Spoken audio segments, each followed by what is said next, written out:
జాగ్రత్తగా వినండి. అతిపెద్ద సంఘాన్ని ఇచ్చాడు, అతిపెద్ద టెలివిజన్ సేవ ఇచ్చాడు, అతిపెద్ద మీటింగ్స్ ఇచ్చాడు, అతిపెద్ద మ్యాగజైన్ ఇచ్చాడు. చాలు ప్రభువా, ఇంతకంటే నేనేం కోరుకుంటాను అన్నప్పుడు దేవుడు నా మీద బహుమోయ సఖ్యము కానటువంటి భారాన్ని పెట్టాడు. అదేమిటయా అంటే 40 సంఘాలు స్థాపించాలి. ఒకే సంఘం సుమారు 2,50,000 మంది సభ్యులు, ఏ లోటు లేకుండా మనం అన్ని ఏర్పాట్లు చేయగలిగాం. ప్రతి ఒక్కరికి బర్త్డే కేక్ ఇవ్వగలిగాం, వివాహాలు ఉచితంగా చేయగలిగాం, మధ్యాహ్నం భోజనాలకు దూర ప్రాంతాల నుంచి వస్తే చక్కగా వాళ్ళ కడుపు నిండా భోజనం పెట్టగలిగాం, అంబులెన్స్ సరఫరా చేయగలిగాం, ఉచితంగా పెద్దవాళ్ళకు మందులు ఏర్పాటు చేయగలిగాం, భర్తను కోల్పోయిన వారికి, వృద్ధాప్యానికి వచ్చిన వాళ్ళకి పెన్షన్ ఇవ్వగలిగాం, అలాగే 50%కే మెడిసిన్స్ ఇవ్వగలిగాం. ఇలా ఎంత చేయగలిగామో కారణం ఏమిటో తెలుసా? ఒకే ఒక్క మందిరం. కాబట్టి ఒకే ఒక్క కొడుకు అనుకోండి, ఆ ఒక్క కొడుకుని ఎలా చూసుకుంటాం చెప్పండి? ఎంతో గారాభంగా చూసుకుంటాం. అదే జరిగింది. ఎంతో గారాభంగా దేవుడు నాకు ఇచ్చినటువంటి మిమ్మల్ని అందరినీ కూడా వాక్యము చేత పోషిస్తూ, ప్రార్థనతో పెంచుతూ, ప్రేమను పంచుతూ, ఎంతో గారాభంగా ఈ సంఘాన్ని ఇదిగో ఈ స్థాయికి తీసుకురావడం జరిగింది. ఆ తర్వాత దేవుని మహాకృపను బట్టి హాస్పిటల్ కూడా నిర్మించుకోగలిగాం. కానీ మీకు అర్థం కావాల్సిన ఒక విషయం, మీతో పంచుకోవాల్సిన సత్యం ఏమిటంటే, ఒకప్పుడు ఒకే సంఘం కాబట్టి వచ్చేటటువంటి ఆఫరింగ్స్ అన్నీ కూడా బహు జాగ్రత్తగా అటు టీవీ పరిచర్య కోసం, ఇటు మ్యాగజైన్ పరిచర్య కోసం, కల్వరి మహిమోత్సవాల కోసం, అలాగే మీ అందరికీ క్రీస్తు ప్రేమను చూపించడం కోసం ఖర్చు పెడుతూ వచ్చాం. సరిపోయేవి. ఆ తర్వాత దేవుడు మరొక సంఘాన్ని స్థాపించమన్నాడు. ఒంగోలులో కల్వరి కర్నూలులో కల్వరి టెంపుల్ స్టార్ట్ చేశాం, నంబూరులో కల్వరి టెంపుల్ స్టార్ట్ చేశాం, ఒంగోలులో స్టార్ట్ చేశాం. ఆ తర్వాత ఒకదాని తర్వాత ఒకటి, ఒకదాని తర్వాత ఒకటి, ఒకదాని తర్వాత ఒకటి. ఇప్పుడు సుమారు 19 కల్వరి టెంపుల్ సంఘాలు.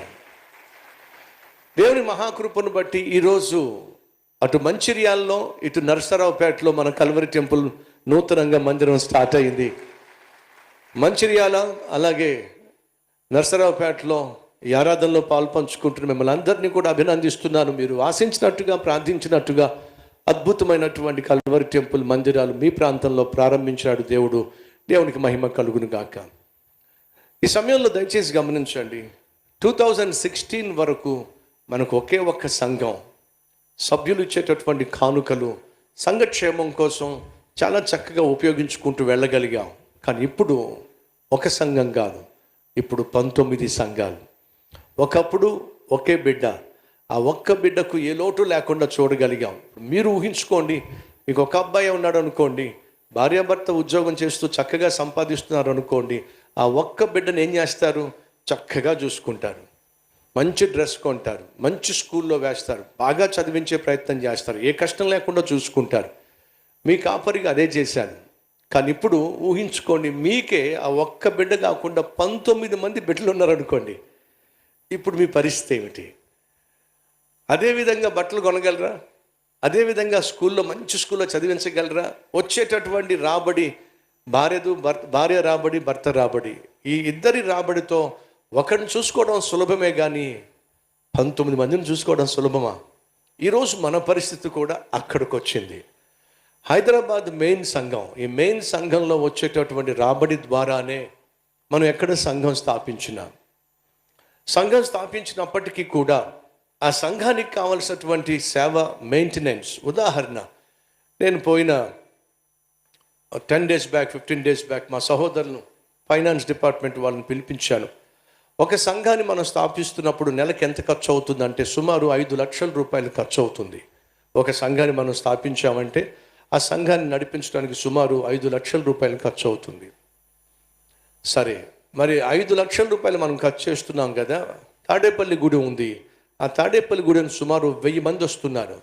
ఆ 1000 మంది వస్తున్నటువంటి సంఘంలో ఎంత వస్తుంది ఆఫరింగ్ అని అంటే సుమారు 1,00,000 రూపాయలు వస్తుంది. వచ్చేది 1000 మంది, వచ్చే ఆఫరింగ్ 1,00,000 రూపాయలు, సుమారు 1,00,000 రూపాయలు. ఇప్పుడు 5 లక్షల రూపాయలు హైదరాబాద్ నుంచి పంపించాలి.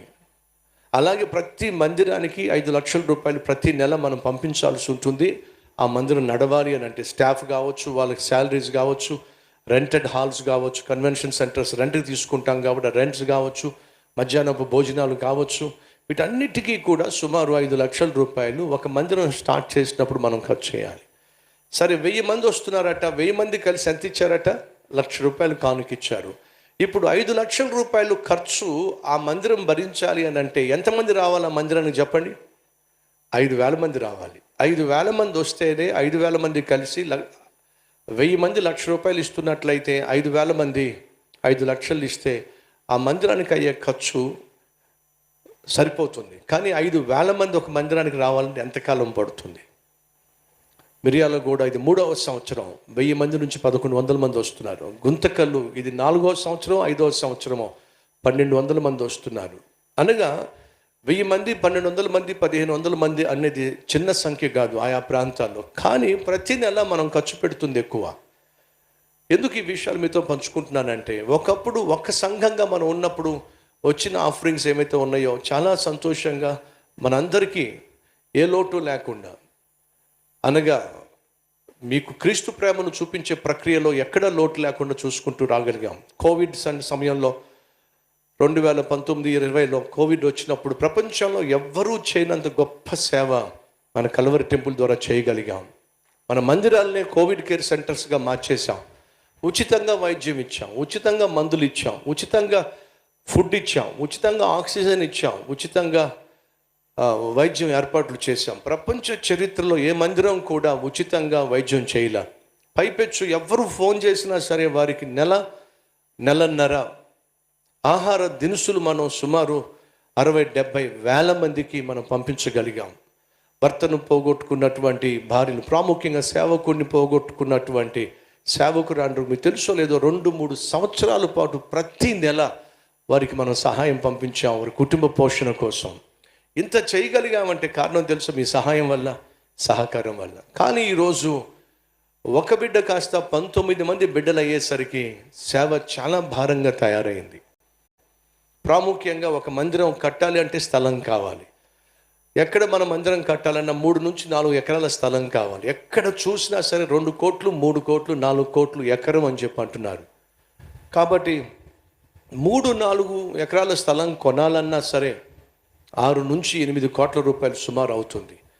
ఆ తర్వాత ఒక 4,000 మందికి పట్టే మందిరం కట్టాలన్నా సుమారు 5 కోట్ల రూపాయలు అవుతుంది. అనగా ఒక మందిరం కట్టాలంటే సుమారు 10 కోట్ల రూపాయలు కావాల్సి వస్తుంది. కానీ ఈరోజు మన కల్వరి టెంపుల్లో నేను అనౌన్స్ చేశాను, పోయిన ఫిబ్రవరిలో అనౌన్స్ చేశాను, 4 మందిరాలు మనం కట్టాలి, రండి కలిసి మనం మందిరాన్ని కట్టే ప్రయత్నం చేద్దాం అని చెప్పి నేను అనౌన్స్ చేస్తే ఫిబ్రవరి, మార్చ్, ఏప్రిల్, మే, జూన్ 5 నెలల్లో కలిపి సుమారు 5 కోట్ల రూపాయలు కానుక ఇవ్వగలిగారు. ఇంకా 4 మందిరాలు కట్టాలంటే 40 కోట్ల రూపాయలు కావాలి.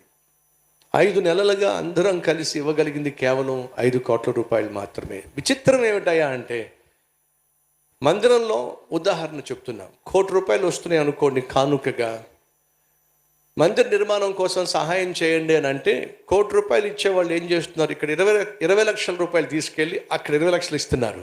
ఇక్కడేమో 80 లక్షలు వస్తుంది, అక్కడేమో 20 లక్షలు వస్తుంది. ఇప్పుడు ఏమని చెప్పండి, దొందే అయింది.